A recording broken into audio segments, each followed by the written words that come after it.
So earlier we learned a little bit of background knowledge about the Lenape Indians. Today we're going to talk about one of the most important skills that the Lenape men and boys even had to learn when they were growing up. And this is how to track animals or how to hunt. Without this skill, they would not be able to hunt animals, and therefore they would not be able to feed their families, provide clothing, and other things of that nature. They used to make tools as well out of the animal bones, and none of these things would have happened unless they knew how to track animals properly in order to identify where the animals were and then hunt them.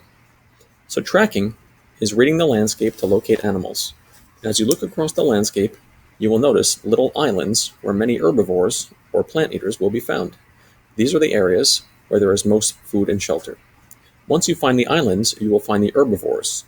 Of course, once you find the herbivores, you may also find the carnivores, or the meat eaters. Your goal today, and our goal, is to find spots where herbivores or plant eaters are most likely to live. Once we find those spots, we'll look for signs that they do indeed live there. And some of the signs that we'll look for are tracks, scat, chews, etc. So we're looking for signs of deer, rabbit, and vole in this area. The types of landscapes that you'll see that we have to be aware of are the deep forest areas, fields, and the transition zone. This transition zone between the fields and the forest areas is where many herbivores prefer to live. The herbivores prefer to live in this area because they can hide away from some of the carnivores that would be able to see them in the open fields or in the open forest. Today when we go outside, we're going to be on the lookout for a number of things, so keep in mind a few of these topics and search for them once we get outside. A trail is an area that animals or people clearly use to get from one place to another.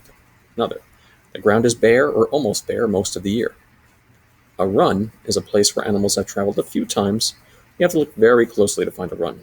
Look for bent or broken branches as well as matted down grass.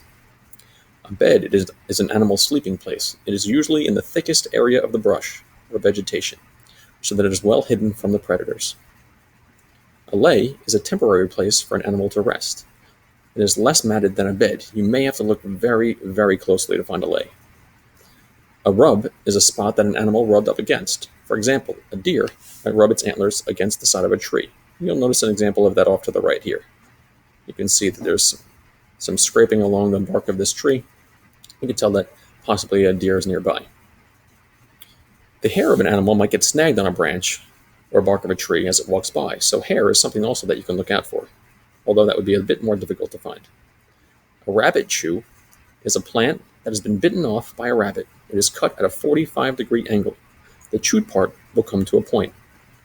So generally, if we can find out what plants the rabbits are eating and where they are eating, there's a good chance those animals are nearby. Similar to the rabbits, a deer chew is a plant or branch that has been bitten off by a deer. It is usually cut straight across. And scat is the droppings of an animal. This is something that many of us have seen around our properties near Ridgewood here.